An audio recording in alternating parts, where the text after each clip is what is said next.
Assalamualaikum warahmatullahi wabarakatuh.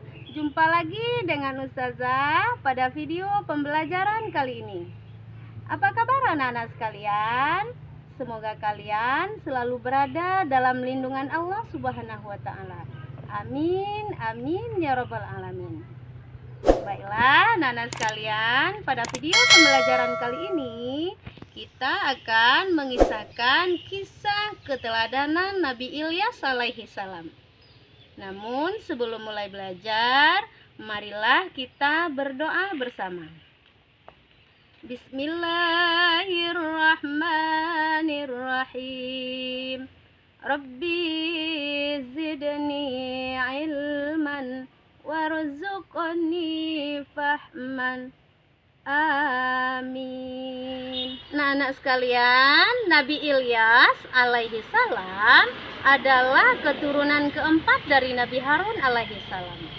Ia diutus oleh Allah Subhanahu wa taala ke daerah yang sangat subur, yakni di lembah Sungai Yordan.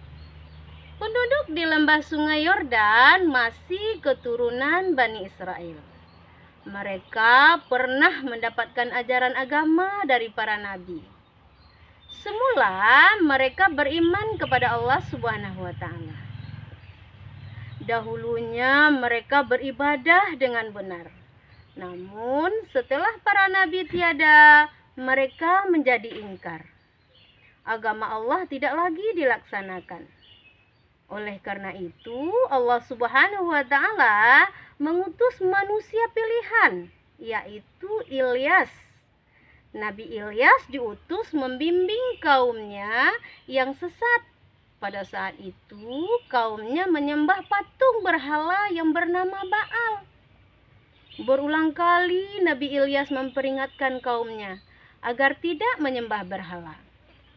Namun mereka tetap durhaka dan merasa terganggu dengan seruan Nabi Ilyas alaihi salam.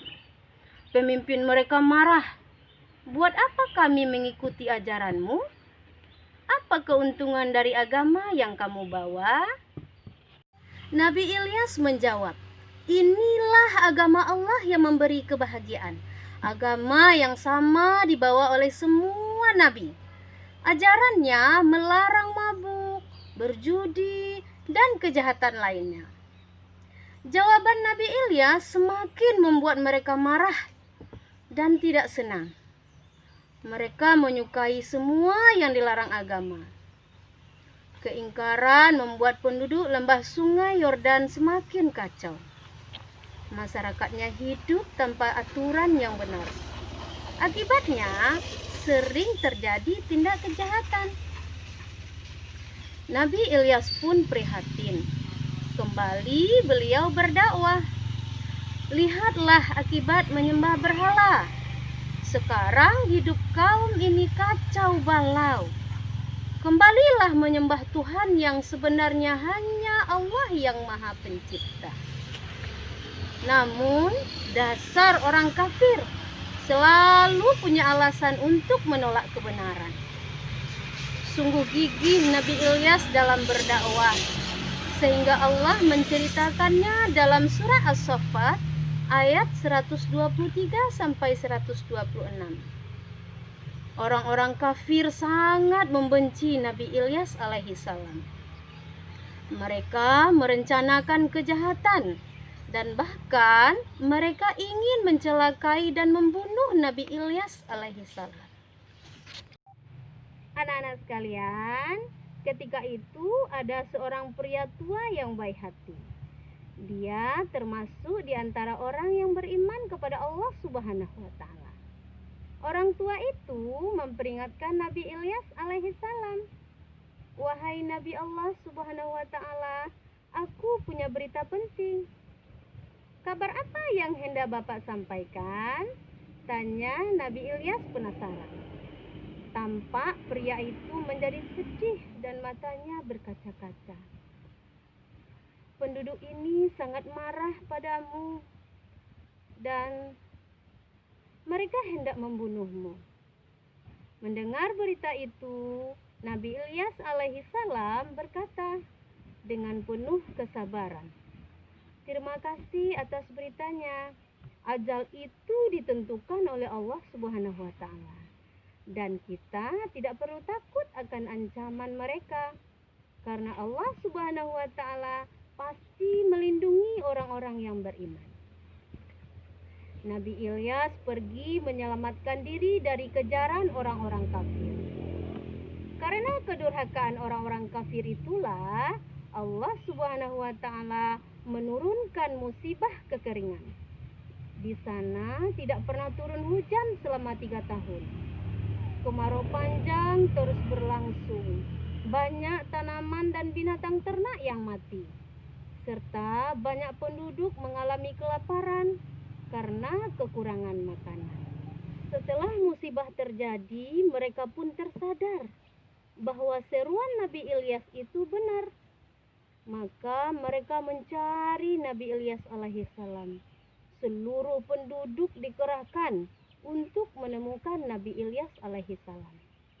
Setelah semua pelosok negeri dijelajahi, tiap pintu rumah diketuk. Akhirnya Nabi Ilyas yang dicari-cari pun ditemukan di sebuah gubuk di daerah terpencil. Mereka menyatakan diri beriman. Nabi Ilyas pun menyambut gembira. Kemudian beliau berdoa kepada Allah Subhanahu wa taala agar musibah kekeringan itu dihentikan. Anak-anak sekalian, doa Nabi Ilyas alaihissalam didengar dan dikabulkan oleh Allah Subhanahu wa taala. Namun setelah musibah itu berhenti, tanaman tumbuh subur dan ternak kembali baik, mereka kembali durhaka kepada Allah Subhanahu wa taala. Akhirnya kaum Nabi Ilyas alaihissalam ditimpakan musibah yang lebih besar daripada sebelumnya, yaitu gempa bumi yang dahsyat sehingga mereka mati bergelimpangan. Nah, anak-anak sekalian, bagaimana nasib Nabi Ilyas alaihissalam dan orang-orang yang beriman ketika itu? Nabi Ilyas alaihissalam dan orang-orang yang beriman lainnya selamat karena mereka telah pergi terlebih dahulu meninggalkan negeri itu. Anak-anak sekalian, apa pelajaran yang dapat kita ambil dari kisah Nabi Ilyas alaihissalam ini? Pelajaran yang dapat kita ambil adalah Nabi Ilyas alaihissalam senantiasa sabar menghadapi umatnya yang durhaka dan tidak pernah berhenti mengajak kepada kebaikan. Kemudian Nabi Ilyas alaihissalam selalu berdoa untuk keselamatan umatnya. Bagi umat manusia yang durhaka, Allah Subhanahu wa taala akan turunkan malapetaka atau siksaan. Demikianlah pembelajaran kita kali ini tentang kisah Nabi Ilyas alaihissalam. Untuk menguji pemahaman kalian pada materi ini, maka kerjakanlah latihan berikut.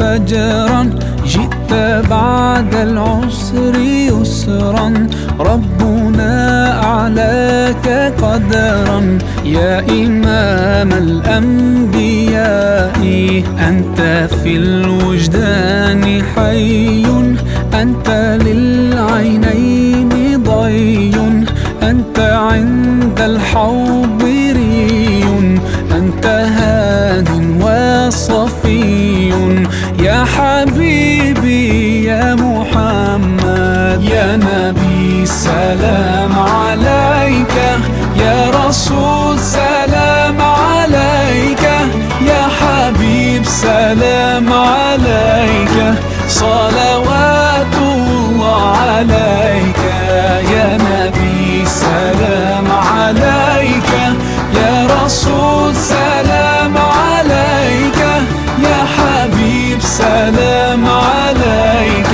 صلوات الله عليك